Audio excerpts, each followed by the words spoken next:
तेश्वर जी, सदगुरु जी, बहुत बहुत धन्यवाद समय निकालने के लिए। महाकुंभ क्या है?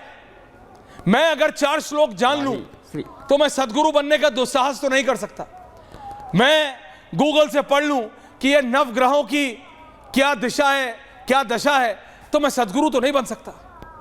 मैं सनातन का रिप्रेजेंटेशन नहीं कर सकता। मैं एक सनातन का शिष्य बन सकता हूं, उसका एक भाग बन सकता हूं। ये महाकुंभ में क्या हो रहा है? कौन है ये लोग? सदगुरु जी। ऐश्वर्य जी। और महाकुंभ की भव्यता, दिव्यता, पवित्रता, शुद्धता सब अपनी पराकाष्ठा पर है। आज डिजिटल युग में बहुत सारी चीज़ें डिजिटली हमारे सामने आ रही हैं। मैं एक ही बात कह सकता हूं कि जो सैकड़ों वर्ष पुरानी हमारी परंपरा है, हजारों वर्ष पुरानी परंपरा है, उस परंपरा में भारत देश के सनातन संस्कृति में यह अलाउड तो है कि कोई भी रत्नाकर कभी भी वाल्मीकि के रूप में कन्वर्ट हो सकते हैं, बदल सकते हैं। कोई भी उंगली माल कभी भी संत बन सकते हैं। लेकिन जो बात अभी महाकुंभ में दिखाई पड़ रही है, जो हम महसूस कर रहे हैं, क्योंकि जो कुछ भी महसूस किया जा सकता है वो डिजिटल ही किया जा सकता है। पूरा डिजिटल वर्ल्ड है। ये महाकुंभ भी अभी डिजिटल है। ये जो भी लोग आ रहे हैं, जो कुछ भी हो रहा है, अगर कोई सत्य के लिए आ रहा है और सत्य को प्रकाशित कर रहा है और अपने कुछ सिद्धांत दे रहा है जी, और धर्म और विज्ञान को जोड़ने का प्रयास कर रहा है जी, तो इसमें कहीं कोई बुराई नहीं होनी चाहिए। लेकिन उसी जगह पर हमारी साधु संत सनातन की जो परंपराएं हैं, जिन परंपराओं के ऊपर हम टिके हुए हैं, जिनकी नींव बड़ी मजबूत है, अगर उस नींव को हिलाने का प्रयास किया जाए, अगर उसे भी चकाचौंध के रूप में लाया जाए, मैं ये इनकार नहीं करता। अगर कोई ये कहता है कि आखिर क्या कारण है, इतने रील क्यों बन रहे हैं, क्या महाकुंभ सिर्फ रील के लिए है, तो आप रोक नहीं सकते, क्योंकि डिजिटल वर्ल्ड है। रील बनेंगे और रील के माध्यम से पूरी दुनिया देखेंगे, और ये भी जो कंज्यूमर होगा, जो लोग देखना चाहेंगे वही देखेंगे।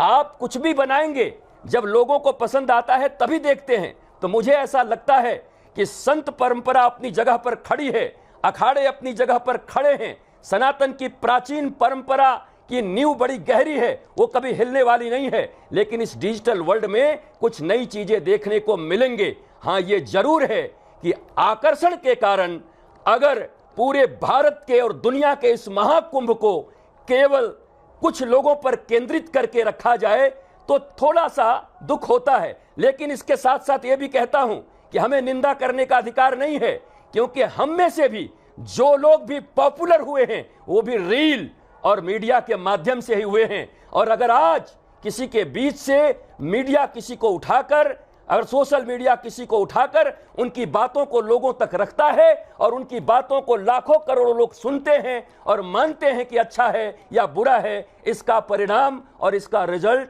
तो जनता अवश्य देगी। लेकिन सदगुरु जी, माफ कीजिएगा, एक सवाल करने का मन में चेष्टा हो रही है। वैसे मेरा इंटेलेक्ट नहीं है और सनातन पे तो मैं कहीं नहीं हूं आपके सामने, लेकिन सिर्फ एक जानना चाहता हूं, एक सवाल आपसे। एक व्यक्ति अपने आप को बाबा बोल सकते हैं, ऐसे ही कोई भी?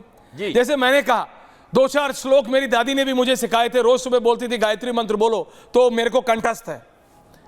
गूगल से मैंने भी पढ़ा कि 144 साल बाद हो रहा है, 12 साल में एक कुंभ होता है, 12 कुंभों के बाद ये महाकुंभ है। इसकी 9 प्लैनेटरी पोजीशंस। एक दिन सुधांशु त्रिवेदी के साथ बैठा था, उन्होंने 10 चीजें और बता दी कि ये क्यों महत्व है, किस तरह से उस दिन, जिस दिन शाही स्नान है, जिसका नाम अब बदला गया, वो क्यों महत्व है उसका। 15 चीजें जान ली, तो क्या मैं साधु बन गया? क्या मैं सनातन के बारे में मैं ज्ञानी बन गया? क्या मैं ज्ञान देने लगूं? क्या मैं कहने लगूं कि अपने माँ बाप की इज्जत मत करो? क्या मैं ये कहने लगूं? अब मेरा व्यू पॉइंट समझिए। मैं आपके सामने बालक हूं सदगुरु, लेकिन मैं पूछना चाह रहा हूं, लोगों के मन में चेष्टा है कि एक व्यक्ति जो अपने आप को सनातन का रिप्रेजेंटेटिव कहता है, वो अपने माता, मतलब मैं ये कह रहा हूं, आप बोलिए, मैं कह सकता हूं, मैं बाहर खड़ा हूं, सबके पर्सनल एक्सपीरियंस अलग होते हैं, लेकिन यह कहना है मां बाप कोई चीज नहीं होते हैं, हमको तो यही बताया गया था कि गणेश जी ने अपने माता पिता शिव पार्वती की चारों तरफ कर लिया और अपने भाई को रेस में हरा दिया। माता पिता में पूर्ण संसार है।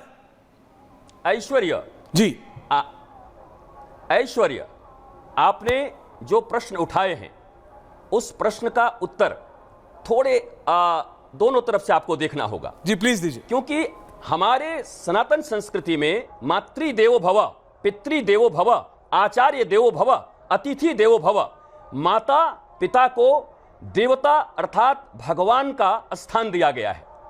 अब मैं ये कह रहा हूं कि कोई भी व्यक्ति अपने माता पिता का अपमान कर रहा है, सार्वजनिक रूप से कर रहा है, कुछ बोल रहे हैं, लेकिन बहुत सारी चीजें उन्होंने कही हैं। उन्होंने एक प्रश्न यह भी पूछा है, मैं पक्ष नहीं ले रहा हूं, लेकिन कल यह प्रश्न हमसे भी पूछा जाएगा। उन्होंने कहा कि यही बात प्रहलाद को क्यों नहीं सिखाई गई, यही बात क्यों नहीं कहा गया कि हिरण्यकश्यपु का तुम हर ऑर्डर पालन करो, हर ऑर्डर मानो। मुझे लगता है जब संत इस पर बैठेंगे, जब महंत इस पर बैठेंगे, जब ज्ञानी गुरुजन भारत के बैठेंगे और सनातन के पुरोधा बैठेंगे तो एक गाइडलाइन तय करेंगे। और आज यह विवाद अगर सामने आया है तो यह भी अमृत कुंभ, इस महाकुंभ का अमृत ही है, ताकि अब संत परंपरा में भी, सनातन परंपरा में भी क्या एक संविधान, क्या एक नियम बनाने की जरूरत है कि साधु, संत, ऋषि, गुरु, सदगुरु, जगतगुरु,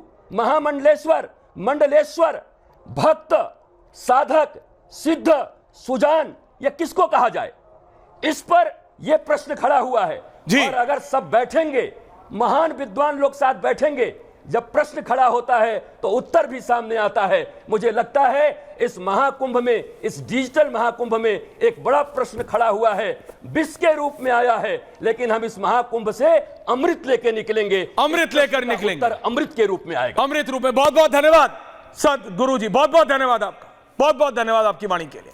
मैं जा रहा हूं देवकीनंदन ठाकुर, स्वामी देवकीनंदन जी महाराज के पास। देवकीनंदन जी, अभी आपका कनेक्शन मिल रहा, बहुत बहुत धन्यवाद। छोटा मुंह बड़ी बात, लेकिन जी बहुत सनातन से खिलवाड़ नहीं हो सकता, सनातन पुरातन से भी पहले का है। लेकिन ये जब चीजें होती हैं, कोई भी अपने आप को बाबा थोड़ी कह सकता है। देवकीनंदन जी देखिए, सनातन 65 रील का विषय ही नहीं है, प्रचारित होने का विषय ही नहीं है। सनातन विषय है कि किस तरीके से हम अपने सत्य को जान सकते हैं, ज्ञान को जान सकते हैं, ईश्वर को जान सकते हैं, ईश्वर को पा सकते हैं। ये अहम भूमिका हमको समझनी चाहिए। लेकिन सिर्फ धर्म के माध्यम से हम अपने आप को प्रचारित करना चाहते हैं, वो एक अलग विषय है। तो मैं यही कहूंगा कि यहाँ रियल के लिए आइए, रील के लिए नहीं। हर सनातनी को आना चाहिए कुंभ में, लेकिन संत महात्मा जो रात भर तपस्या करते हैं उनको देखिए, संत किसको कहते हैं? संत उनको कहते हैं अग्नि तप रहे,